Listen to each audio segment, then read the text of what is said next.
سب سے زیادہ کاروبار کو بددعا نماز کی لگتی ہے، میں یہ کہنا چاہتا تھا، اور سب زیادہ دین کا بگاڑ نماز کے بگاڑ پر ہے۔ اس لیے میرے دوستو عزیزو، اللہ کے راستے میں بڑی سخت وعیدیں ہیں ایسی نمازوں پر۔ ابن عباس اور عبداللہ بن مسعود دونوں فرماتے ہیں کہ جس کی نماز اس کو منکر سے نہیں روکتی اور جس کی نماز میں اطمینان نہیں ہے، اس کی نماز اس کو اللہ سے دور کرتی رہتی ہے۔ اس لیے فرمایا من اقامها فقد اقام الدین، جو نماز کو درست کر لے گا اور صحیح طریقے سے ادا کرے گا اطمینان کے ساتھ، اس نماز سے پورا دین قائم ہو جائے گا۔ نماز کے قائم ہونے کے اثرات معاشرے پر، معاملات پر، اخلاق پر، سب کہیں پر پڑیں گے، اور نماز کے بگڑنے کے اثرات بھی سب پر پڑیں گے۔ ان کے معاملات بگڑیں گے نماز بگڑنے سے، کیونکہ جس کے اللہ کے درمیان کے تعلق بگڑیں گے، اس کے مخلوق کے درمیان کے تعلقات بگڑیں گے۔ اس لیے ہمیں جماعت میں نکل کر اپنی نمازوں میں کمال پیدا کرنا ہے۔ یہ نکلنا اسی لیے تھا، یہ نکلنا اصل اسی لیے تھا کہ کاروبار سے بھی، بچے کی مشغولی سے باہر نکل کر عمل کرو۔ دیکھو جب تم اس عمل کے ہی لیے فارغ ہو جاؤ گے تو پھر تمہارے اعمال کے اندر کمال پیدا ہوگا۔ اس لیے عادی بنایا گیا تھا ان کو کہ جب کوئی حاجت پیش آئے تو حاجت کو مؤخر کرو نماز کے لیے۔ اس لیے فرمایا کہ اپنے اسباب کو مؤخر کیا کرو، اعمال کو مقدم کیا کرو۔ یہ بھی ایک مشق ہے نماز پر کہ نماز سے مسائل کو حل کرایا جائے۔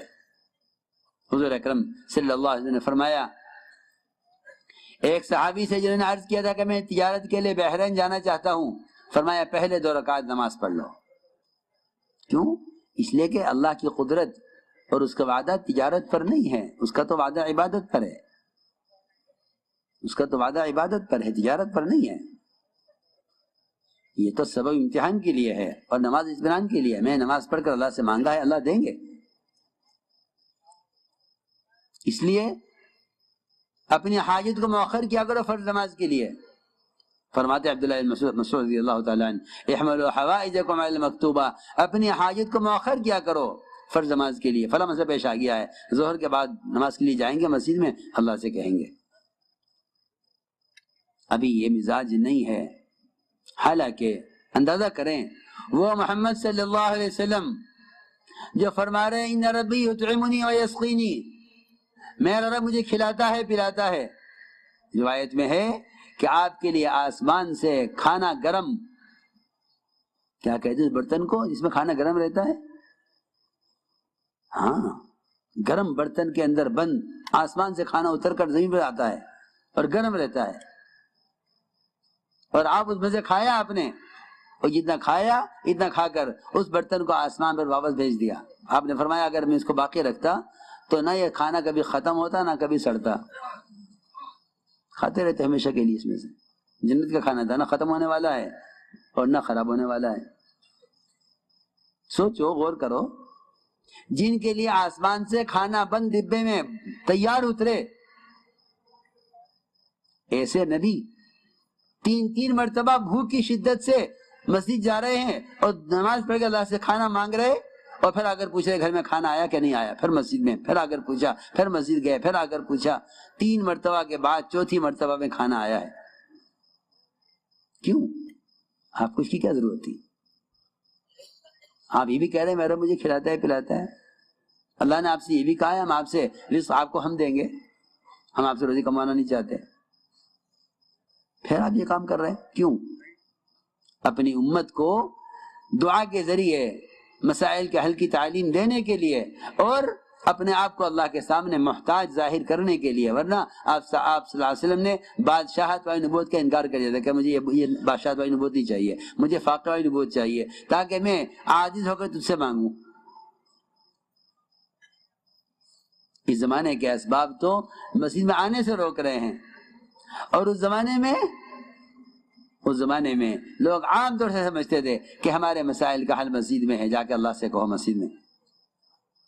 اس لیے میرے دوستو عزیزوں، اپنی نمازوں پر یہ مشق، کوئی حاجت پیش آئے 2 رکعت پڑھ کے اللہ سے مانگیں، اس یقین اللہ میری حاجت میرا عمل پوری کریں گے، کیونکہ اصولی بات یہی ہے، ہمارا نعرہ یہی ہے اور ہماری دعوت یہی ہے کہ اللہ کی قدرت وعدوں کے ساتھ ہے، وعدے حکموں کے ساتھ ہیں، اسباب کے ساتھ قدرت بھی نہیں ہے، وعدہ بھی نہیں ہے۔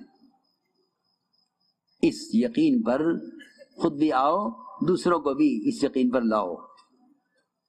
اس کے لیے تعلیم کے حلقے ہیں، اس کے لیے تعلیم کے حلقے ہیں۔ تعلیم کے حلقوں کا میں نے آج عرض کیا تھا کہ تعلیم ایمان اور وعدوں کے یقین کی تجدید کے لیے ہے اور اسباب کی تردید کے لیے ہے، کہ ہم اسباب سے نہیں پلتے، اسباب کی تردید کے لیے تعلیم ہے۔ اس لیے اسباب کی دنیا میں جانے سے پہلے تعلیم اور اسباب کی دنیا سے واپس آنے کے بعد بھی تعلیم، کہ تمہارے سبب میں جانے اور سبب سے واپس آنے کے لیے دونوں وقت تعلیم ہونی چاہیے، صبح اور شام۔ صبح شام کی تعلیم اس لیے ہے کہ اسباب کی تردید کر کے جاؤ اسباب میں، اور اسباب سے نکل کر آؤ واپس تو پھر اسباب کی تردید کرو۔ اسباب کا انکار، تعلیم کا مقصد اسباب کا انکار ہے، اسباب کی تردید ہے، اسباب سے نہیں پلتے۔ اس تعلیم کی صبح شام ہر پرانے تک کو ضرورت ہے، تاکہ ایسا نہ ہو کہ ان وعدوں کی جگہ اسباب کا یقین لے لے، پھر یہ اسباب ان سے فرائض کو ضائع کرواویں۔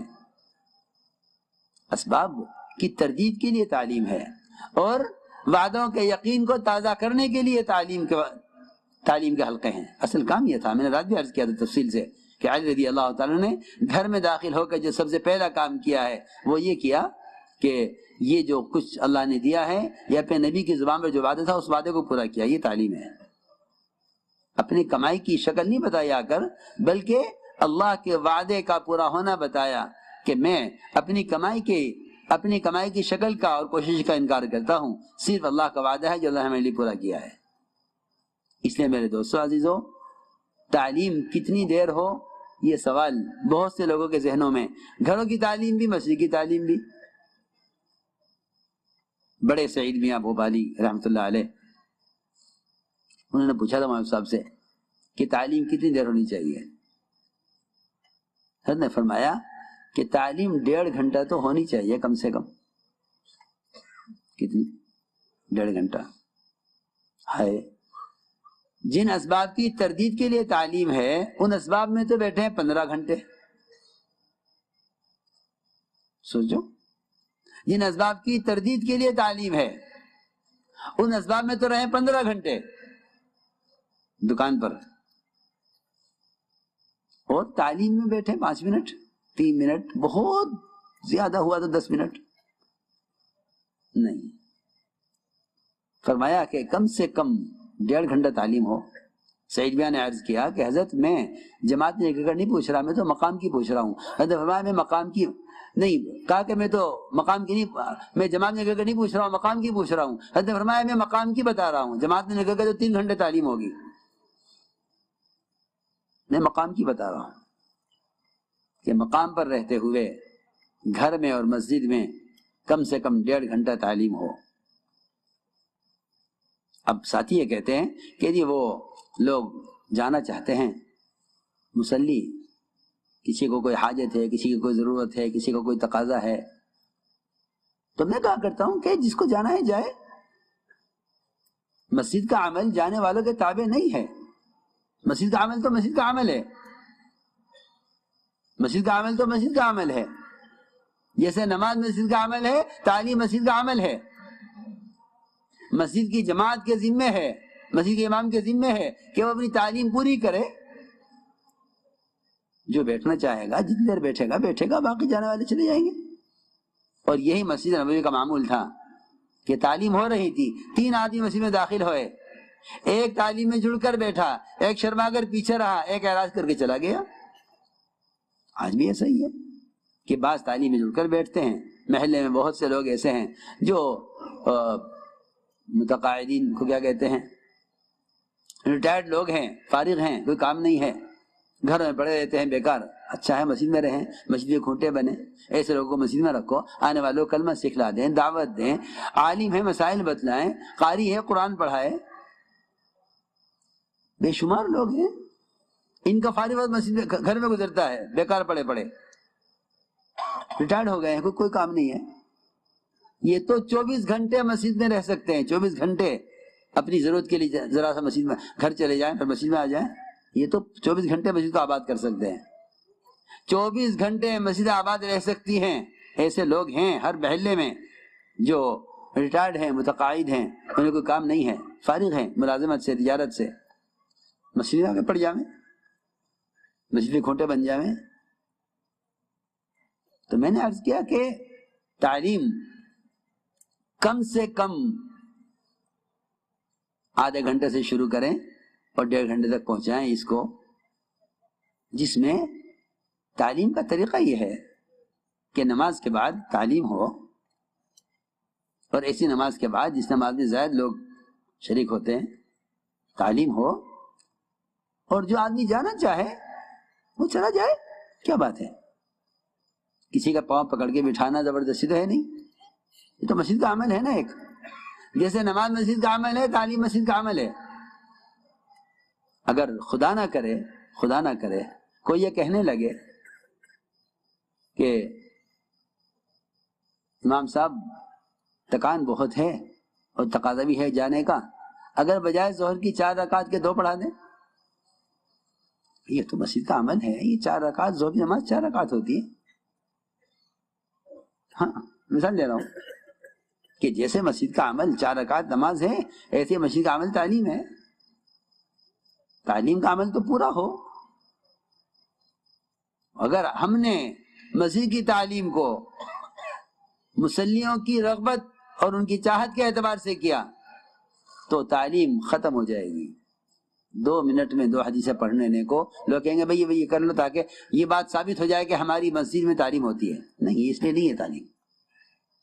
تعلیم تو میں شروع سے کہہ رہا ہوں کہ تعلیم تو اسباب کی تردید اور ایمان کی تجدید کے لیے ہے. وعدے سنو بار بار. بہت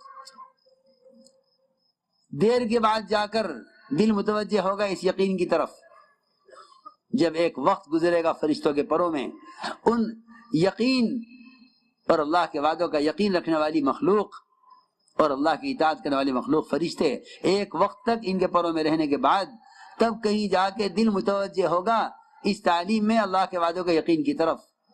ورنہ لوگ 2 حدیث سننے کو تعلیم سمجھتے ہیں. تو وعدوں کے یقین کا وہ تو میں تو آپ سے کیا بتاؤں، وہ تو ایمان کا حلقہ ہی تعلیم کا حلقہ تھا. اصل اللہ کے وعدوں کے یقین پر صحابہ کو تیار کرنا یہی تعلیم کا حلقہ تھا.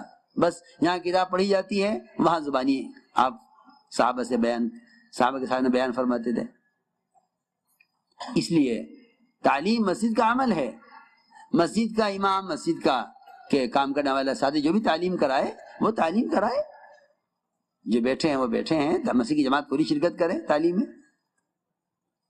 جب تعلیم مقامی کے بتا رہا ہوں، جب تعلیم پوری ہو جائے تو اب مشورہ کر لیں کہ بھئی کون ساتھی مسجد میں رہے گا اور کن کی جماعتیں بنا کر محلے میں ملاقاتوں کے لیے بھیجیں. یہ 2.5 گھنٹے کی محنت ہے. تعلیم کا متصل ہو، دوسرا وقت ہو، لیکن تعلیم مسجد کی پوری ہونی چاہیے اور مسجد کی جماعت پوری تعلیم میں شرکت کرے.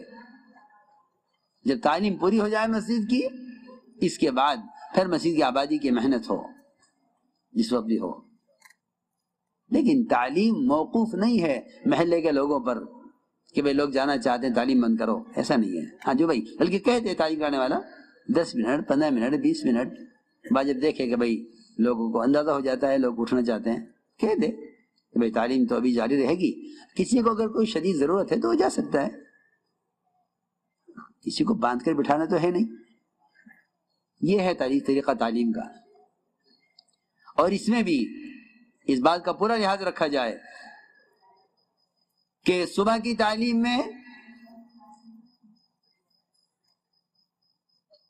نکلنے والی جماعت صبح کی تعلیم میں منتخب احادیث ہی پڑھیں، اور جتنے بھی مراکز ہیں ساری دنیا میں ان تمام مراکز میں جماعتوں کی روانگی سے پہلے منتخب احادیث ہی پڑھی جائے.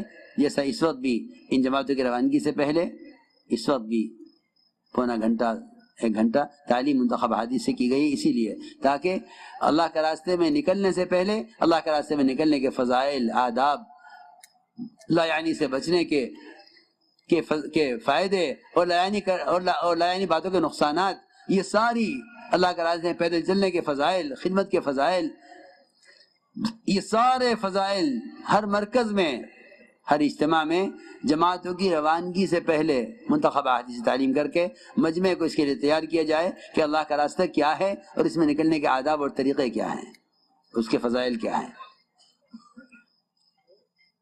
چنانچہ ہمیں چاہیے کہ ایک دن اپنے مقام پر فضائل اعمال مع فضائل صدقات، ایک دن منتخب حدیث، ان دونوں کتابوں سے تعلیم کا برابر اہتمام کیا جائے۔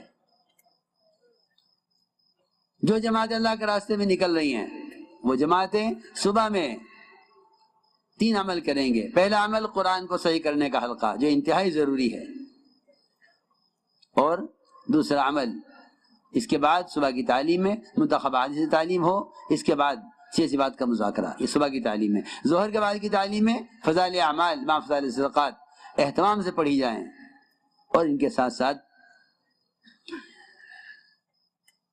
باقی اوقات میں ظہر سے عصر کے درمیان وقت کشادہ ہوتا ہے، ظہر آدھے وقت تعلیم ہو اور آدھے وقت میں آپس میں سیکھنا سکھلانا ہو، جس میں نئے ساتھیوں کی سبحانک اللہم درست کرائی جائے، ثنا سکھلائی جائے، تحیات یاد کرائی جائے، درود شریف سکھلایا جائے، نماز کے موٹے موٹے مسائل بتائے جائیں، وضو کا طریقہ بتایا جائے، یہ مسنون دعائیں یاد کرائی جائیں۔ اللہ جزائے خیر دے علماء اب جماعتوں کے ساتھ نکلنے لگے ہیں، حرکت میں آ گئے ہیں اللہ تعالیٰ، اس لیے کہ اصل قائد یہی ہیں۔ اگر جماعتوں کے ساتھ علماء ہیں پھر تو پوری جماعت پر ایسی محنت علماء کریں گے کہ ان کے ذریعے سے جماعتوں کی تربیت ہوگی، تعلیم ہوگی، انہیں صحیح نماز پڑھنا آئے گا۔ بلکہ میں تو کہا کرتا ہوں کہ علماء اگر محنت کریں جماعتوں پر تو ایسی محنت علماء کے ذریعے ہو سکتی ہے کہ ان میں سے ہر ایک واپس آ کر نماز پڑھانے کے قابل ہو جائے۔ ایسی مسجدوں میں امام کا نکلنا آسان ہو جائے گا جن مسجدوں میں 1 سے زیادہ 10 سے زیادہ افراد نماز پڑھانے کی استعداد رکھتے ہوں گے۔ اس طرح ہمیں چاہیے کہ ظہر کے بعد کے وقت میں یہ دونوں اعمال، تعلیم کا اور سیکھنے سکھانے کا عمل، ظہر کے بعد اطمینان ساتھیوں کا حلقہ لگا کر بیٹھو، نمازیں سنو۔ دیکھو سننے سے معلوم ہوتا ہے کہ اس کے عمل میں کیا غلطی ہے، صرف بتانا کافی نہیں ہے۔ تعلیم کا یہ طریقہ ہی نہیں ہے کہ آپ بتا کر فارغ ہو جائیں، یہ تعلیم کا طریقہ ہی نہیں ہے۔ تعلیم کا طریقہ یہ ہے کہ جو ان کو سکھلایا ہے وہ ان سے سنو، ایک وقت میں سکھلایا جائے، ایک وقت میں سنا جائے، ایک وقت سکھلایا جائے، ایک وقت سنا جائے کہ کیا سیکھا ہے، اور قرآن کی آیتیں انہیں پڑھا کر 2 کی جوڑی بنا دی جائیں۔ یہ طریقہ سنت طریقہ ہے جو میں عرض کر رہا ہوں، صحابہ کی حضور صلی اللہ علیہ وسلم کی سیرت میں ملتا ہے کہ 2 کی جوڑیاں بنا دی جاتی تھی، آپس میں مذاکرے کریں قرآن کی آیتوں کے بھی، اور آپس میں مذاکرے کریں مسائل کے بھی، آپس میں مذاکرے کریں دعاؤں کے بھی۔ اس طرح سے ہمیں چاہیے کہ ظہر کے بعد جماعت کے سب ساتھیوں کو حلقہ لگا کر بٹھائیں اور ان کو دعائے قنوت بھی یاد کرائیں، تحیات بھی یاد کرائیں۔ یہ ظہر کے بعد کا وقت سیکھنے سکھلانے کا، تعلیم اور تعلم کا ہے۔ اس طرح ہمیں چاہیے کہ ان فضائل کی تعلیم کے ذریعے اپنے دل میں اللہ کا یقین پیدا کریں، اور تعلیم کا طریقہ جو ہے اصل کہ ایک حدیث کو 3 بار پڑھا جائے۔ عربی عبارت علماء پڑھیں، عربی عبارت علماء پڑھیں، غیر عالم عربی عبارت نہ پڑھیں۔ علماء ہیں تو عربی عبارت ضرور پڑھیں 1 مرتبہ، اور 3 مرتبہ حدیث کا ترجمہ پڑھا جائے تاکہ اچھی طرح بات سمجھ میں آ جائے۔ یہی سنت طریقہ بھی ہے۔ تعلیم میں جلدی کرنا، یہ کتاب ختم کرنا مقصود نہیں ہوتا، بلکہ کسی بات پر مجمع کو لانا اور سمجھانا اصل مقصود ہے۔ اس لیے تعلیم میں یہ سنت طریقہ ہے کہ ایک بات کو بار بار پڑھا جائے تاکہ بات اچھی طرح سمجھ میں آ جائے، یہی سنت طریقہ ہے تعلیم کا۔ تعلیم کے ساتھ تعلیمی گشت، یہ بہت اہم کام ہے اور سنت ہے، یہ صحابہ کرام کا معمول ہے، صحابہ کا معمول ہے یہ۔ تعلیم کے ساتھ تعلیمی گشت۔ امام المحدثین ابو رضی اللہ تعالیٰ عنہ مسجد میں تعلیم ہو رہی تھی اور وہ کھلے بازار سے لوگوں کو تعلیم کے حلقے میں بھیج رہے تھے۔ اس طرح ہمیں چاہیے کہ 2 ساتھی جوڑی بنا کر جائیں مسجد سے باہر، جو لوگ بازاروں میں، ہوٹلوں میں اور گناہوں کے اڈوں پر بیٹھے ہوئے ہیں انہیں جا کر پیار محبت سے سمجھا کر انہیں مسجد میں آنے کے لیے آمادہ کریں، تھوڑی میں ہاتھ دیں، خوشامد کریں، اور واقعی ایسی خوشامد کرو کہ اللہ کو رحم آ جائے، اور ایسی خوشامد کرو کہ لوگوں کو تمہاری خوشامد سے شرم آ جائے۔ آرڈر دینا یا خبر دے دینا کافی نہیں ہے، ہمارے دل میں غم ہو ایک امت کا۔ دیکھو یہ گشت اپنے غم کو ظاہر کرنے کا گشت ہے، یہ ملاقاتیں کوئی رسم نہیں ہے۔ اندر ایک بے چینی ہو، اندر ایک غم ہو۔ میں تم سے کیسے سمجھاؤں کہ ڈوبتے آدمی کو بچانے والی کا جو غم اور فکر اندر ہے، کوئی یہ نہیں دیکھے گا کہ ڈوبنے والا کون ہے، میری کیا رشتہ داری ہے، نہیں. انسان میں اگر واقعی انسانیت ہے اور اگر واقعی امت کے لیے محمد صلی اللہ علیہ وسلم والا غم تقسیم ہونے میں تمہیں ایک ذرہ بھی اس کا ملا ہے تو تم اس بات کو برداشت نہیں کرو گے کہ اس کو اس حال میں چھوڑ دیا جائے. ہم گشت کسی غم کی بنیاد پر کریں، ہم ملاقاتیں کسی فکر کی بنیاد پر کریں. تبلیغ میں گشت کوئی رسم نہیں ہے کہ آؤ یہ چکر لگا لیتے ہیں، آؤ یہاں کو ہو کر آ جاتے ہیں، نہیں. وہ تو لوگوں کو گشت کا موضوع ہے لوگوں کو فرشتوں کے پروں میں سمیٹنا. لوگوں کو کہاں سمیٹنا؟ میں کچھ کہہ رہا ہوں. لوگوں کو فرشتوں کے پروں میں سمیٹنا، شیاطین کے پروں سے نکال کر، کہ صحیح حدیث میں ہے کہ شیاطین بازار میں انڈے دیتے ہیں وہیں بچے نکالتے ہیں. ان کو ان شیطانوں کے پروں سے اور ان شیاطین کی صحبت سے اور اس غلط ماحول کے اثر سے نکال کر انہیں کسی طرح فرشتوں کے پروں میں لانا، یہ گشت کا موضوع ہے. اس لیے تعلیم کے دوران تعلیمی گشت ہوگا. ایک ایک کو دعوت دے کر مسجد میں تعلیم کے حلقہ میں آنے پر آمادہ کریں. 2 ساتھی 3 ساتھی گشت کر کے آ گئے، پھر دوسرے 2 چلے جائیں. اس طرح تعلیم کے دوران مسلسل تعلیمی گشت چلتا رہے. امیر صاحب 2 ساتھیوں کو بھیجتے رہیں، جوڑی بنا دیں اور یہ لوگوں کو تعلیم کے حلقے میں لے کر آئیں، جس سے جماعت کی تعلیم بھی ہوتی رہے اور باہر کے لوگوں کو بھی تعلیم کے حلقے میں جوڑا جاتا رہے. اس طرح ہمیں تعلیم کے دوران تعلیمی گشت کا اہتمام کرنا ہے. دوسرا عمل ذکر ہے. مولانا صاحب فرماتے تھے علم اور ذکر یہ دونوں ایک دوسرے کے ساتھ ایسے لازم ہیں کہ بغیر ذکر کے علم ظلمت ہی ظلمت ہے، اور بغیر علم کے ذکر، حضرت فرماتے تھے کہ شیطان جاہل صوفیہ کو استعمال کرتا ہے امت کو گمراہ کرنے کے لیے. اس لیے علم فرض ہے، علم فرض ہے. علم کے بغیر کسی عبادت کا کوئی اعتبار نہیں، اور علم کے بغیر کوئی عبادت اللہ کے قابل قبول نہیں. اخلاص کافی نہیں عمل کے لیے، اخلاص کافی نہیں عمل کے لیے. جو فرضیت عمل میں اخلاص کی ہے وہی فرضیت عمل میں علم کی ہے. علم کے بغیر کسی عمل کا اعتبار نہیں ہے. آدمی عمل میں کتنا بھی مخلص ہو، اگر عمل علم کے مطابق نہیں تو قابل قبول نہیں ہے. اس لیے چاہیے کہ علم حاصل کریں اور علم علماء کی صحبت سے لیں. علماء کی مجلس، علماء کی صحبت یہ صحیح غلط میں تمیز کے لیے لازم اور ضروری ہے. علماء کو چاہیے کہ ان نکلنے والوں کے ساتھ اللہ کے راستے میں نکلیں. اس میں کوئی شک نہیں کہ ان کا وقت قیمتی ہے ان کے، لیکن امت کے قائد، امت کے مربی، امت کی کو تعلیم دینے والی صرف یہی جماعت ہے. دور صحابہ کے، دور نبوت سے لے کر قیامت تک ہر زمانے میں علماء ہی امت کے قائد رہیں گے اور علماء ہی امت کو تعلیم دیں گے. عوام اور علماء کے اختلاط کی اس سے بہتر کوئی شکل نہیں کہ اللہ کے راستے میں نکلنے والوں کے ساتھ علماء کی تشکیل کی جائے، اور یہ اپنی ذمہ داری سمجھ کر نکلیں. حضور صلی اللہ علیہ وسلم کا طریقہ یہی تھا. آپ نکلنے والی جماعتوں کے ساتھ علماء کو جوڑا کرتے تھے، بلکہ امتحان لیتے تھے. جو نکلنے والوں میں سب سے زیادہ علم رکھنے والا اور صحیح قرآن پڑھنے والا ہوتا تھا، آپ اس کو جماعت کا ذمہ دار بنایا کرتے تھے. یہ امکم علمکم، یہ بتلایا ہے حدیث میں کہ تمہارا امیر، تمہارا ذمہ دار وہ ہونا چاہیے جو تمہیں اچھا قرآن پڑھنے والا، صحیح قرآن پڑھنے والا اور علم رکھنے والا ہے. اس لیے تاکید سے عرض کر رہا ہوں کہ علم علماء کی صحبت سے لو. دینی مدارس اسلام کے قلعے ہیں، یہاں سے علم حاصل کرو اور اپنی مسجدوں میں رہ کر اس علم کی خدمت کرو اور عوام تک علم کو پہنچاؤ. یہ علماء کی ذمہ داری ہے. اس طرح مسائل کو سیکھو اور ہر قدم پر علماء سے پوچھو، ہر قدم پر پوچھو. دیکھو تو صحیح، ایک گاڑی میں چلنے والا اگر راستہ نہیں جانتا ہے، ایک جگہ بھی اگر نہ پوچھا تو اپنی منزل سے میلوں دور، اپنی منزل سے کوسوں دور ہو جاتا ہے. ہائے ہائے، وہاں پوچھ لیتے اس موڑ پر تو اتنا وقت نہ ضائع ہوتا، اتنا پیٹرول نہ ضائع ہوتا.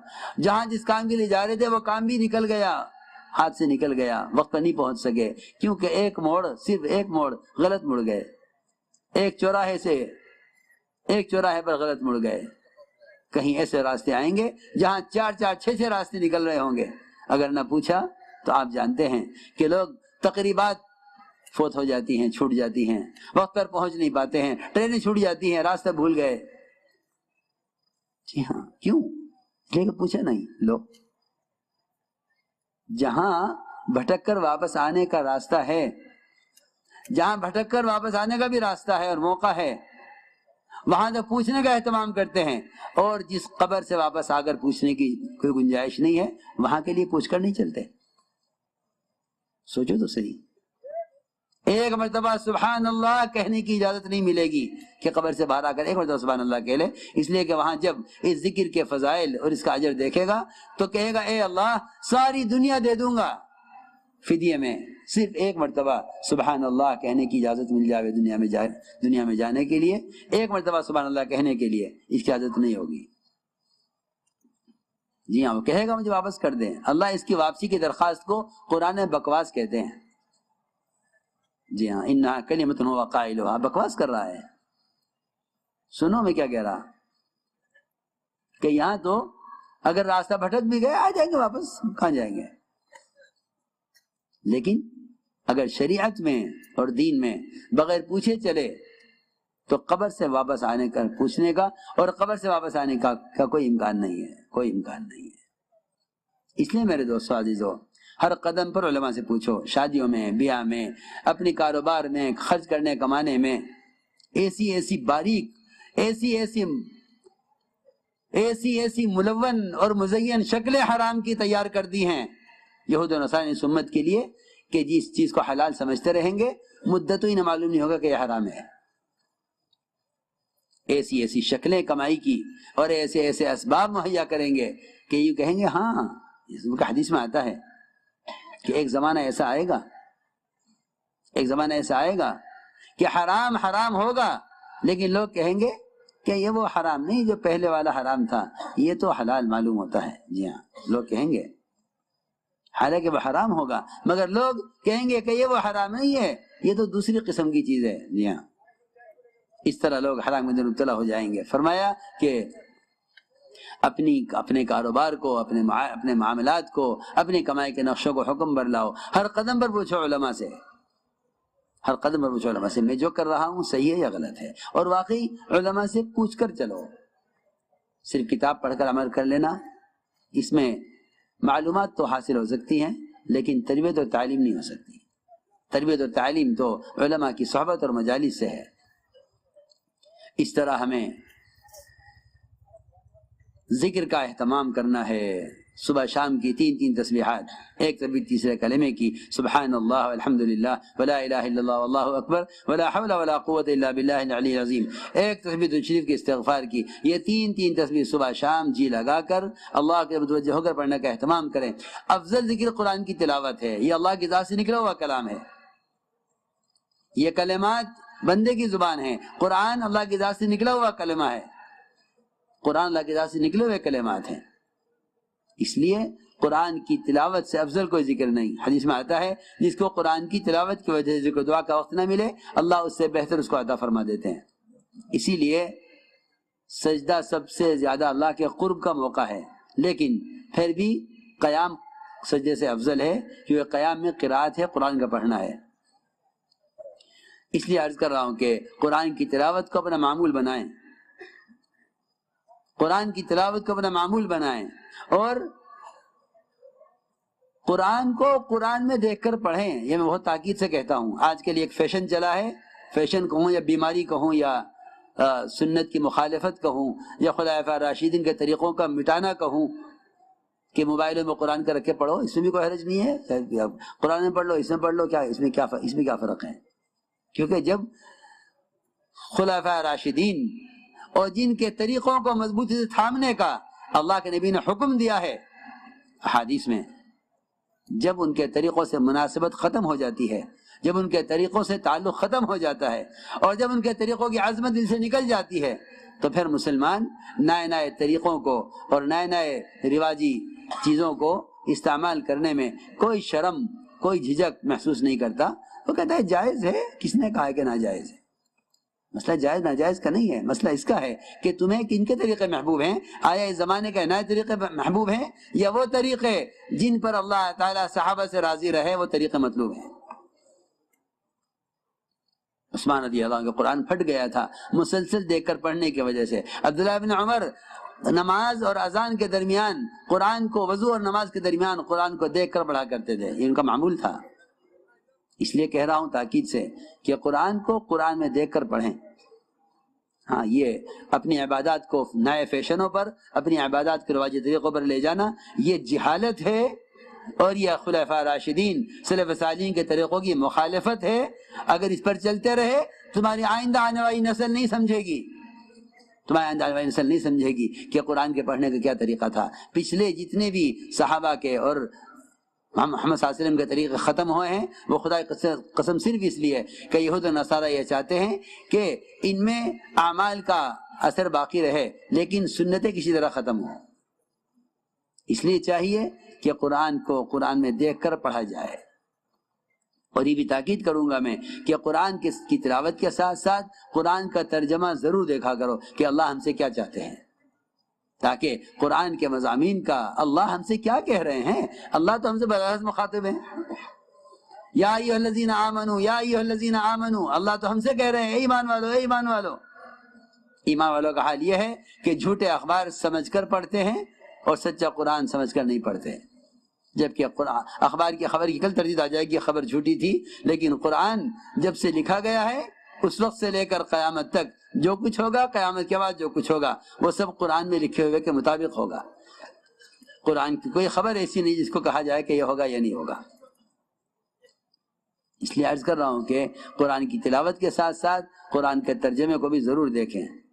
اس سے دلوں کے اندر اللہ تعالیٰ کے کلام کی عظمت، اس کے کلام کا رعب، اس کے وعدوں کا یقین، اس کے وعیدوں کا خوف پیدا ہوگا۔ اور یہ قرآن کے پڑھنے کا بھی اصل طریقہ تھا کہ حضور اکرم صلی اللہ علیہ وسلم وعدوں کی امیدوں کے ساتھ، وعیدوں پر خوف کے ساتھ، عذاب کی آیتوں پر پناہ مانگنے کے ساتھ اس طرح تلاوت کیا کرتے تھے۔ حضرت عائشہ فرماتی ہیں ہم سے پوچھو تلاوت کا طریقہ کیا ہے؟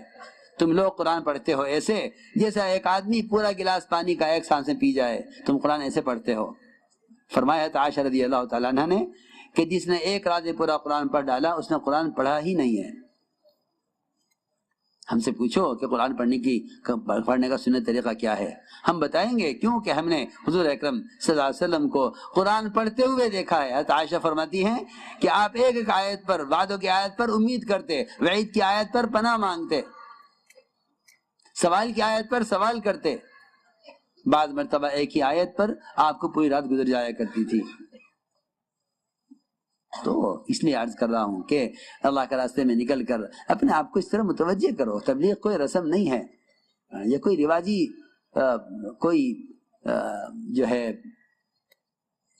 کوئی پروگرام نہیں ہے۔ اپنی تعلیم و تربیت کا، اللہ کے ساتھ تعلق پیدا کرنے کا ایک مسنون طریقہ ہے، ایک مسنون طریقہ، کیونکہ سارا کام سیرت کے تابع ہے۔ اس طرح ہمیں قرآن کی تلاوت کا اہتمام کرنا ہے، اور رات کے قیام اور تہجد کو لازم پکڑ لو۔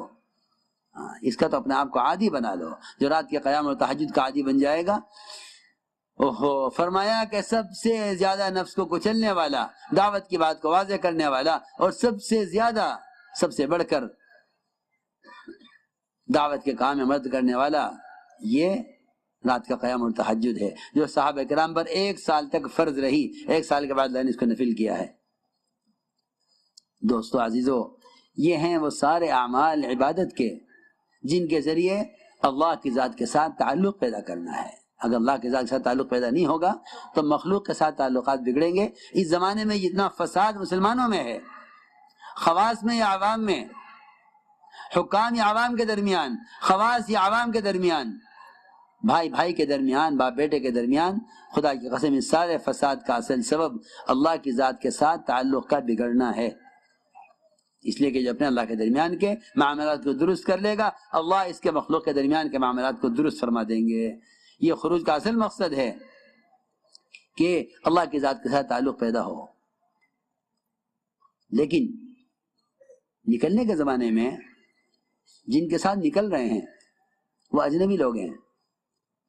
دیکھو، اس کام سے بڑھ کر امت کو بلا تفریق جمع کرنے والا کوئی عمل نہیں ہے۔ میں بہت اہم بات کہہ رہا ہوں۔ دعوت کا اصل مقصد یہی تھا کہ امت کے درمیان سے برادری کی، قوم کی، رنگ کی، زبان کی قبیلے کی، یہ ساری نسبتیں ختم ہوں۔ دعوت کا اصل مقصد یہ ہے، دعوت کا اصل مقصد یہ ہے کہ امت کے درمیان کا فرق ختم ہو۔ اس لیے ہمارے کام میں طبقاتی جوڑ کا اور ہمارے کام میں طبقاتی خروج کا کوئی تصور نہیں ہے۔ کبوتر با کبوتر، باز با باز، یہ تو حیوانیت ہے، انسانیت نہیں ہے، یہ تو حیوانیت ہے۔ جانوروں کا تعارف کرایا گیا ہے کہ اپنوں کے ساتھ چلو۔ یہ امت کا عذاب یہی ہے، اور امت کی خونریزی کا سبب یہی ہے کہ امت کو لڑایا گیا ہے یہ کہہ کر کہ یہ آپ کی برادری کے، آپ کی قوم کے نہیں ہے۔ حضور اکرم صلی اللہ علیہ وسلم نے اس کام کے ذریعے امت کو جمع کیا ہے۔ میں ایک عالم کی ملاقات کے لیے گیا مکہ مکرمہ میں، بڑے عالم، بڑے مفتیان میں وہاں کے۔ ملاقات ہوئی، کہنے لگے مجھ سے کہ میں اس کام کے خلاف تھا اور مجھے کبھی اس دعوت کے کام پر اطمینان نہیں ہوا، اور میں نے ہمیشہ اس کام کو بدعت سمجھا۔ بدعت ہے، یہ زبان میں شروع ہوئی ہے۔ کہنے لگے کہ میں ایک کانفرنس تھی علماء کی، معتمر تھا ایک، میں اس میں شرکت کے لیے گیا، جس ملک میں رکھی گئی تھی وہاں پہنچا، نکلا جب ایئرپورٹ سے، ایک ہوٹل میں قیام تھا، ٹیکسی کی ہوٹل میں جانے کے لیے، تو ٹیکسی والا 4 مہینے لگایا ہوا تھا، ٹیکسی والا 4 مہینے لگایا ہوا تھا، اس لیے کہ جو کام سے لگے ہوئے ہوتے ہیں وہ نماز کے اوقات بھی یاد رکھتے ہیں، اور پھر یہ نہیں کہ مجھے نماز پڑھنی ہے، وہ نماز کے داعی بھی ہوتے ہیں، نماز کے عامل بھی ہوتے ہیں۔ اس نے چلتے چلتے گاڑی میں کہا کہ نماز عصر کی نماز تیار ہے، یہاں مسجد میں پڑھ لیں۔ ہاں ٹھیک ہے، اب چلو۔ وہاں گئے مسجد میں، تو وہاں ایک صاحب بیان کر رہے تھے، کچھ لوگ بیٹھے ہوئے تھے، 15-20 آدمی ہوں گے، اس سے زیادہ۔ تو کہتے ہیں کہ وہ عالم مجھ سے کہنے لگے کہ میں خیال ہوا کہ چلو اب آگے کہیں جائیں گے تو نماز کا وقت قریب ہو جائے گا، یہیں پڑھ لیتے ہیں۔ بیٹھ گئے اس میں حلقے میں، ایک صاحب بیان کر رہے تھے، لیکن میں نے دیکھا کہ میرے آگے ایک آدمی بیٹھا ہوا تھا لال رومال اوڑے ہوئے۔ میں نے پوچھا تم کہاں سے آئے ہو؟ کہنے کہ میں تو مدینہ منورہ سے آیا ہوں۔ تمہارا کیا مذہب ہے؟ اس نے کہا میں شافعی ہوں۔ پھر میں نے ایک برابر والے کو دیکھا، وہ رومال باندھے بیٹھا ہوا تھا۔ میں نے پوچھا تم کہاں سے آئے ہو؟ کہ میں یمن سے آیا ہوں۔ تمہارا کیا مذہب ہے؟ کہ میں حنبلی ہوں۔ ایک اور آدمی ملا آگے بیٹھا ہوا، اس سے میں نے پوچھا تم کہاں سے آئے ہو؟ کہ میں ہندوستان سے آیا ہوں۔ تمہارا کیا مذہب ہے؟ کہ میں حنفی ہوں۔ یہ کیسا حلقہ ہے؟ ایک حنبلی، ایک شافعی، ایک مالکی، ایک حنفی، سارے بیٹھے ہوئے ایک حلقے میں، اور ایک آدمی بیان کر رہا۔ مجھے بیان کون کر رہا ہے؟ کہ یہ ہندوستان سے آئے ہیں صاحب جماعت لے کر، ان کا کیا مذہب ہے؟ کہ یہ حنفی ہیں بیان کرنے والے۔ کہنے لگے کہ میں نے آج تک نہیں دیکھا، میں حرم میں مدتوں میں نے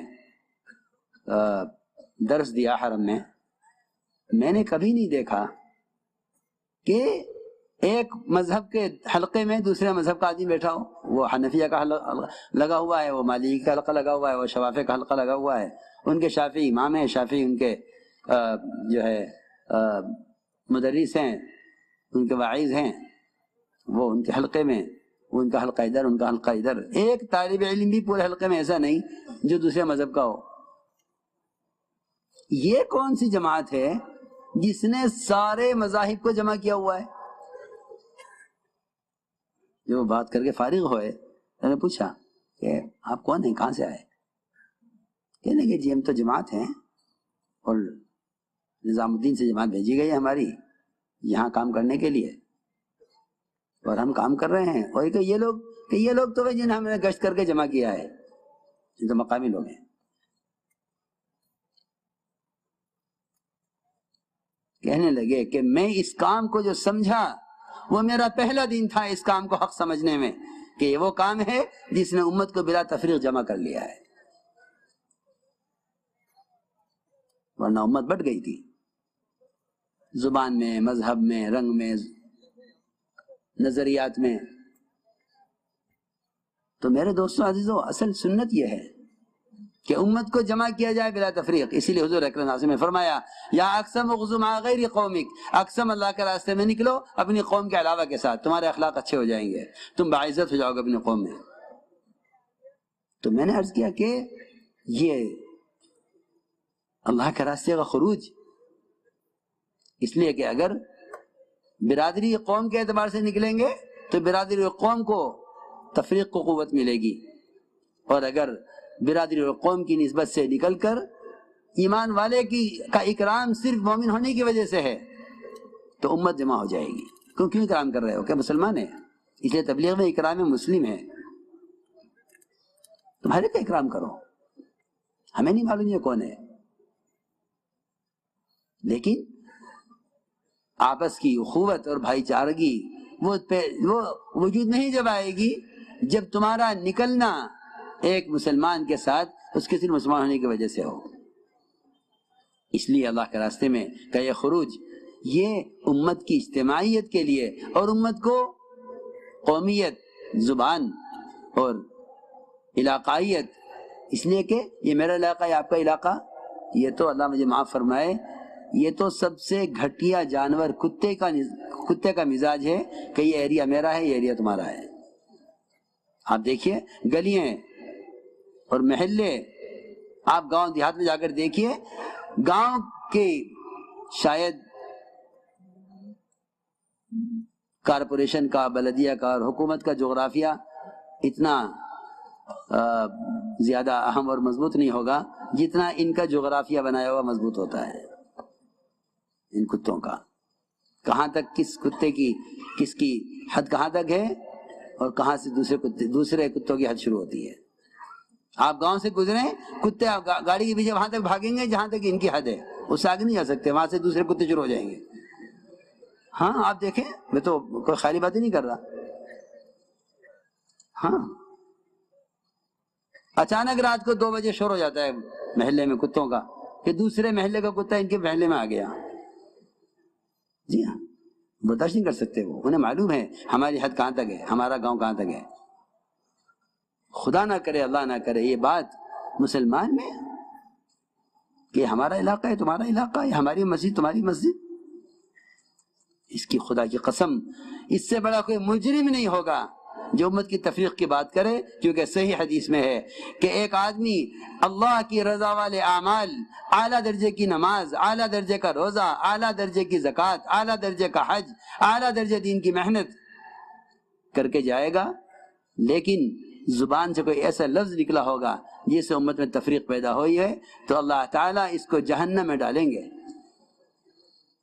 اور ایک وہ آدمی جو اپنی تمام بدکاریوں کی وجہ سے جہنم کا حق مستحق ہے اور جہنم کے لائق ہے، لیکن اللہ نے اس کی زبان سے ایسا کوئی جملہ نکلا ہے جس سے آپس میں اتفاق پیدا ہو جائے تو اللہ تعالیٰ اس کو جنت کے اعلیٰ درجے تک پہنچائیں گے. یہ تو صحیح روایت ہے. اس لیے فرمایا کہ نہیں، ایسا کوئی کام نہ کسی امت میں تفریق پیدا ہو. آپ کون ہیں، آپ کس قبیلے سے ہیں، آپ کس قوم کے ہیں، آپ کس خیال کے ہیں، آپ کس طرف ہیں، یہ کچھ نہیں، یہ سب بکواس ہے. نہیں، سب کا اکرام کرو، اختلاف مت کرو، سب کا اکرام کرو، سب کو لے کر چلو. اور کام ہے، کام کی طرح کرو. تم سے کوئی کام میں اختلاف کرے، کہہ دو بھائی ہمیں یہ ہدایات ہیں، ہم اس کے مطابق کام کر رہے ہیں، آئیے آپ بھی کریں. جی ہاں، اختلاف کے ساتھ اکرام ہے. اگر اختلاف کے ساتھ اکرام ہے تو اختلاف ختم ہوگا، اور اگر اختلاف کے ساتھ انتقام ہے تو اختلاف بڑھے گا. اختلاف کے ساتھ انتقام نہیں ہوتا، اختلاف کے ساتھ اکرام ہوتا ہے. اختلاف تو ہو جائے گا کہ کسی کو سمجھ میں آئے گی، کسی کی نہیں سمجھ میں آئے گی. ہمارا کام یہ ہے کہ سمجھاتے رہو، اکرام کرتے رہو، دعا کرتے رہو، اور سمجھانے کے لیے بیان، تقریر، مذاکرے خطوط تحریرات کی ضرورت نہیں ہے، سمجھانے کے لیے کام کر کے دکھلاؤ. نہ مذاکرے کی ضرورت ہے، نہ کسی تحریر کی ضرورت ہے، نہ کسی مشورے کی ضرورت ہے، نہ کسی قرارداد کا عمل کرانے کی ضرورت ہے، بلکہ کام کرنے کی ضرورت ہے. کام کرنے کے کام ہے، کام واضح ہے. کام اگر دکھلاؤ گے تو کام کے فائدے سے لوگ منشرہ ہو جائیں گے، کام کے فائدے سامنے آئیں گے، لوگ کام کریں گے. اور باتیں کرو گے تو باتوں کا جواب تو باتوں میں ہوتا ہے، عمل کا جواب عمل سے ہوتا ہے. آپ عمل پیش کریں، لوگ عمل کے فائدے دیکھیں گے، باتوں کو کوئی فائدہ نہیں ہے. اس لیے مذاکروں سے بات سمجھ میں نہیں آئے گی، بات عمل سے سمجھ میں آئے گی. ہمیں چاہیے کہ اس طرح ساتھیوں کو ساتھ لے کر نکلیں. مسیح کی جماعت نہ نکلے، مسیح کی جماعت کا ہر فرد نئے ساتھیوں کو تیار کرے. اپنے کام میں تعدیے کی شکلیں بناؤ، یعنی ایک کام کرنے والا 10 کو کام والا بنائے، ایک کام کرنے والا 100 کو کام کرنے والا بنائے. مسجد کی جماعت کا ہر ساتھی خود سرزہ کی جماعت بنائے، خود 4 مہینے کی جماعت بنائے، خود بیرون کی جماعت بنائے. ہر ایک کے ذمہ خود محنت ہے. جماعت نے نکل جانا ذمہ داری نہیں ہے، جماعت بنا کر لے کر چلنا ذمہ داری ہے. جماعت کا بنانا محنت ہے، جماعت میں نکلنا محنت نہیں ہے. اس لیے ہمارے ساتھیوں کو چاہیے کہ اللہ کے راستے میں نکل کر خدمت کے ذریعے اندر تواضع پیدا کریں. یہ ہے اصل اکرام. حضور اکرم صلی اللہ علیہ وسلم اللہ کے راستے میں نکلے ہوئے ہوتے، آپ گھٹیا سے گھٹیا کام انہیں ذمہ لیتے. کھانا یہ پکائیں گے، بکری یہ کاٹیں گے، فرمایا جنگل سے لکڑی میں چن کر لاؤں گا. آپ خود تشریف لے گئے، لکڑی چن کر لائے آپ جنگل سے کھانا پکانے کے لیے صحابہ کے ساتھ. یہ نہیں ہمارے کرنے کام نہیں ہے، ہمیں ہمارے کرنے کام دیا جائے، یہ نہیں. میرے دوستو عزیزو، مولانا الیاس صاحب نے پوچھا اپنے ساتھیوں سے کہ مولانا اسماعیل شہید رحمۃ اللہ علیہ کے ساتھ جو ان کے مشیر اور مناظر ہوتے تھے، مناظرہ کرنے والے، اور دن بھر بڑے بڑے کام بیان تقریر کے کرنے والے، پوچھا وہ رات میں کیا کرتے تھے؟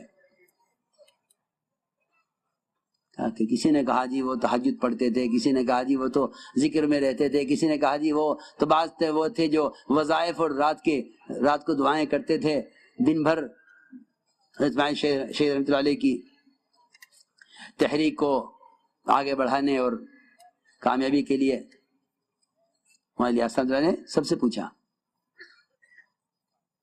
فرمایا کہ نہیں، فرمایا نہیں، یہ تو کام سب کے کرنے کے ہیں، ذکر، دعا، تلاوت، تہجد سب کے کرنے کام ہیں. فرمایا وہ کیا کرتے تھے، ان کے خاص مشیر، ان کے دن بھر کے مناظرین، بیان کرنے والے، مناظرہ کرنے والے، وہ کیا کرتے تھے رات کو؟ ساتھیوں نے کہا جی نہیں معلوم. ادھر دیکھو میری طرف، ادھر دیکھو نا میری طرف، عجیب آدمی ہو، وہ کیا کرتے تھے رات بھر؟ حضرت نے فرمایا جتنے مجاہدین تھے، ان مجاہدین کے گھوڑوں کی لید صاف کرنا یہ ان کے ذمہ ہوتا تھا رات کو. اور وہ یہ کہتے تھے کہ اگر ایک رات بھی ہم ان مجاہدین کی لید صاف، ان مجاہدین کے گھوڑوں کی لید صاف نہ کریں، اگر ایک رات بھی ہم ان کے گھوڑوں کی مالش نہ کریں اور ان کا گوبر اور ان کی لید صاف نہ کریں، تو اسی دن بیان سے اپنے دل کے اندر عجب اور کبر پیدا ہو جاتا تھا کہ دیکھو ہم اس قابل ہیں کہ ہم بول سکتے ہیں اور ہم ایسی دعوت دے سکتے ہیں اور ہم مناظرے میں ایسے کامیاب ہو سکتے ہیں. اگر ایک دن بھی چھوٹ جائے ان گھوڑوں کی لید کا صاف کرنا تو ہم صبح اپنے کام میں کامیابی نہیں دیکھا کرتے تھے، کیونکہ اس کام کے نہ کرنے کی وجہ سے اندر کبر اور بڑائی پیدا ہو جاتی تھی کہ ہم اس قابل ہیں. یہ ایک بنیادی بات ہے جو میں عرض کر رہا ہوں کہ اپنے آپ کو خدمت میں اس لیے لگائے رکھو کہ خدمت کرنے سے تواضع باقی رہے گی، خدمت کرنے سے تواضع باقی رہے گی. بلکہ ایک حدیث میں ہے کہ اللہ کا تعلق بندے سے، بندے کا تعلق اللہ سے اس وقت تک باقی رہے گا جب تک یہ دوسروں سے خدمت نہیں لے گا. اپنی ضروریات خود پوری کرو، اپنا کھانا برتن ساتھ لے کر جاؤ تاکہ سوال نہ ہو، اشراف نہ ہو. اپنی ضرورت خود پوری کرو، اپنی ضروریات خود پوری کرو تاکہ سوال سے بچیں، اشراف سے بچیں. کسی بھی علاقے میں جماعت جا کر یہ کہ یہ کر دو، یہ جماعت داعی نہیں رہی، یہ جماعت سائل بن گئی ہے، اور جب اس سوال کا دروازہ کھول لیتا ہے اللہ اس کی مدد کا ہاتھ روک لیتے ہیں۔ اس لیے اپنی ضرورت کا سامان سب کے ساتھ ہو، سوال نہ ہو، اشراف نہ ہو۔ جو اس لیے کہ داعی وہ ہے، لکھا ہے علماء نے کہ جو دعوت اپنی جان و مال پر ہے وہی مؤثر ہوگی، جو تبلیغ دوسروں کے جان و مال دوسروں کے مال پر ہے وہ تبلیغ مؤثر نہیں ہے، اس لیے کہ مال خرچ نہ کرنے کی وجہ سے اور خود اپنی جان نہ کھپانے کی وجہ سے اس کا مجاہدہ ناقص ہو جائے گا۔ اس طرح ہمیں اللہ کے راستے میں نکل کر خدمت کے ذریعے، اور میرے دوستو یہ سارے کام اللہ کی رضا کے لیے ہوں، یہ بہت اہم بات ہے۔ نکلنے کے زمانے میں لوگ تشکیلیں کریں گے تمہاری، نکل جاؤ مقدمے میں کامیابی ہو جاوے گی، نکل جاؤ تمہیں اللہ بیٹا دے دے گا، نکل جاؤ اولاد نہیں اولاد ملے گی، نکل جاؤ بیمار ٹھیک ہو جائے گا، نکل جاؤ قرضہ ادا ہو جائے گا۔ ایک بڑی تعداد ہے جو تشکیل والوں کی باتیں سن کر ان تمام مسائل کے حل کے ارادے سے اللہ کے راستے میں نکلتی ہے۔ نہیں، یہ بھی اخلاص کے خلاف ہے، یہ بھی اخلاص کے خلاف ہے۔ یہ مجھے نکلنا اللہ کے لیے ہے، اللہ کا حکم ہے۔ وہ واضح ہو کر وعدے پورے کر دیں، ان کا فضل ہے، ورنہ میرا نکلنا اس کے لیے نہیں ہے، میرا نکلنا اس کے لیے۔ میں نے کل بھی عرض کیا تھا کہ ان خیر کے مواقع سے لوگ دنیاوی فائدہ اٹھانا چاہتے ہیں۔ دکان لگا لیں مسجد کے قریب، دکان لگا لیں اجتماع میں، دکان لگا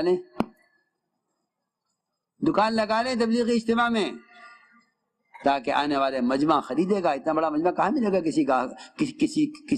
کسی تاجر کو، اتنا بڑا مجمع کہاں ملے گا؟ جیسے میلوں میں لوگ آ کے دکانیں لگاتے ہیں اور اسے کما کر لے جاتے ہیں، ایسے ہی تبلیغی اجتماعات سے لوگ اپنے تجارت کو اپنی کمائی اور تجارت کے لیے تبلیغی اجتماعات میں آ کر دکانیں لگاتے ہیں اور اس سے کما کر لے جاتے ہیں۔ نہیں، خدا کی قسم، دعوت اور عبادت کمائی کے لیے نہیں ہے۔ کمانے کی دنیا پڑی ہے بہت۔ جو خیر کے مواقع کو کمائی کا ذریعہ بنائے گا، جو خیر کے مواقع کو کمائی کا ذریعہ بنائے گا، وہ ہدایت سے اور اجر سے میلوں دور چلا جائے گا۔ نہیں، ہرگز نہیں، یہ کمانے کی جگہ نہیں ہے، یہ کمانے کے مواقع۔ ابو درداء فرماتے رضی اللہ تعالیٰ عنہ، مجھے یہ بات پسند نہیں ہے کہ میری دکان مسجد کے قریب ہو، روزانہ 300 اشرفیاں کماؤں، کھڑے سونے کی اشرفیاں، اور اس طرح کماؤں کہ نہ جھوٹ ہو، نہ غبن ہو، نہ سود ہو، نہ دھوکہ ہو، اور ایسے کماؤں کہ میری تکبیر اللہ فوت نہ ہو، اور یہ 300 اشرفیاں کما کر ایک پیسہ اپنے پاس نہ رکھوں، سب اللہ کے راستے میں خرچ کر دوں، تب بھی مجھے پسند نہیں کہ میری دکان مسجد کے قریب ہو۔ لوگ دکانیں لاتے ہیں مسجد کے قریب، مسجد کے بننے سے پہلے ہی نماز کا تقاضا نہیں، دکان کا تقاضا ہے کہ مسجد میں دکان نکال دو، ہم دکان خریدیں گے۔ اللہ اکبر!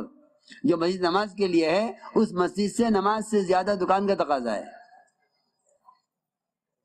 ہاں، یہ ابو درداء فرماتے ہیں، ما احب ان یکون لی حانوتا علی باب المسجد، مجھے یہ بات پسند نہیں ہے کہ میری دکان مسجد کے قریب ہو۔ غفلت اور تجارت اور آرام و راحت کی جگہوں کو مسجد سے دور رکھا گیا ہے۔ صحابہ نے چاہا بھی کہ نماز کے لیے ہم مسجد کے قریب گھر بنا لیں، فرمایا نہیں، مسجد سے گھر کو دور رکھو، دور رکھو مسجد کو گھر سے۔ کیا اس میں کیا حکمت ہے؟ صرف چل کر آنے کے اجر کے لیے نہیں ہے، یہ بات ذہن میں رہے۔ چل کر آنے کے لیے تو کا اجر اس لیے رکھا ہے تاکہ یہ گھر کو قریب نہ لائیں، مسجد کے گھر کو مسجد کے قریب لانے کی اور حکمتیں ہیں، تاکہ غفلت کا تجارت کا ماحول مسجد سے دور رہے۔ تم وہاں سے نکل کر اس ماحول میں آؤ تاکہ تمہیں معلوم ہو یہاں کے وہاں کے ماحول میں کیا فرق ہے۔ ایسے ہی اجتماعات کے موقع پر دکانیں لگانا اور آنے والے مجمع سے دنیا کمانا۔ عمر رضی اللہ عنہ نے صاف فرما دیا کہ جو آدمی اللہ کے راستے میں نکلے، اللہ کے کلمے کو بلند کرنے کے لیے دعوت کی نسبت پر نکلے، اور نکلنے کے زمانے میں چھوٹی سی تجارت کر لے اور پھر آگے بڑھے دعوت دیتا ہوا یہاں تک کہ کفار کے ہاتھوں قتل کر دیا جائے، فرمایا کہ اس کو شہید مت کہنا، یہ مقتول شہید نہیں ہے۔ صحابہ نے عرض کیا، مومنین آپ کیا کہہ رہے ہیں؟ ایک آدمی کفار کے ہاتھوں قتل کیا جائے، آپ کہہ رہے شہید نہیں ہے؟ فرمایا کہ کیسے شہید ہو سکتا ہے جب اس نے اس اجتماع میں اور اس نے نکلنے کے زمانے میں تجارت کر لی، تو وہ شہید کیسے ہو سکتا ہے؟ فرمایا مقتول ہے، شہید نہیں ہے۔ شہید تو صرف وہ ہے جو اس راستے میں نکلنے میں اس کام کے علاوہ کسی دنیا کے ارادہ نہ کرے۔ اس کو میں نے کہا کہ یہ اخلاص ہے، یہ اخلاص کی بات ہے۔ اللہ سے رو رو کر اخلاص کو مانگتے رہنا، اللہ سے رو کے اخلاص کو مانگتے رہنا، کیونکہ شیطان اتنا عمل پر حملہ نہیں کرے گا جتنا نیت پر کرے گا، کیونکہ اسے معلوم ہے کہ جو عمل ریا کے ساتھ کر لیا گیا وہ عمل جہنم میں لے جائے گا۔ اس کی ساری کوشش عمل سے روکنے پر نہیں ہے، اس کی کوشش نیت کو بگاڑنے پر ہے۔ اس طرح ہمیں اپنی نیتوں کو درست رکھنا ہے۔ اگلی بات یہ ہے کہ لایعنی باتیں نہ ہوں، اخبار رسائل نہ پڑھے جائیں۔ اخبار پڑھنے کا مطلب یہ ہے کہ حکومت سے ہوتا ہے، قرآن پڑھنے کا مطلب ہے کہ اللہ سے ہوتا ہے۔ ہم اللہ کے راستے میں اللہ سے ہونے کو سیکھنے کے لیے نکلے ہیں۔ اگر جماعت میں نکل کر بھی یہ کہا حکومت سے ہوتا ہے تو خدا کی قسم پہلے سے زیادہ ان حکام کا یقین لے کر لوٹو گے، اللہ کا یقین اور کمزور لے کر اور کمزور کر کے لوٹو گے۔ اس لیے اللہ کے راستے میں نکل کر ہمیں خود اس کو سمجھنا اور سیکھنا اور سکھلانا ہے کہ کرنے والی ذات اللہ کی ہے۔ اس کو سیکھنے کے لیے مخلوق سے نہ ہونے، اللہ کی ذات سے ہونے کے یقین پر مشق کرنی پڑے گی۔ پھر اخبار کے پڑھنے کا مطلب یہ ہوا کہ حکام سے ہوتا ہے کہ نہیں، حکام سے تو اللہ کرتے ہیں، اللہ کرنے والے ہیں۔ یہ سب سے بڑی لایعنی ہے۔ اس سے بڑی لایعنی اخبار تو کہیں ملے گا نہ ملے گا، اس سے بڑی لایعنی یہ موبائل ہیں جنہیں لوگ جماعت میں لے کر پھرتے ہیں۔ اس کا جسم جماعت میں ہے، اس کا دماغ، اس کا دل، اس کی فکریں اپنے مقام پر ہیں۔ یہ کہنا کہ ہاں ٹھیک ہے وقت لگا لیں گے مگر تجارتی کام بھی ہو جائیں، میں عرض کر چکا ہوں کہ اللہ کا راستے میں نکل کر تجارت، یہی نہیں آپ کچھ خریدیں بیچیں۔ اب تو تم دیکھو گے بڑے بزنس مین ہیں، بڑے تاجر ہیں، جماعت میں نکلے ہیں، موبائل پر ساری تجارت چل رہی ہے، کیونکہ اس زمانے میں تجارت کے وہ طریقے آ گئے ہیں کہ نہ آپ کو کسی دکان کی ضرورت ہے، نہ کسی کارخانے کی ضرورت ہے، نہ کسی گودام کی ضرورت ہے، نہ کسی مال کے لا کر بھر کر رکھنے کی ضرورت ہے۔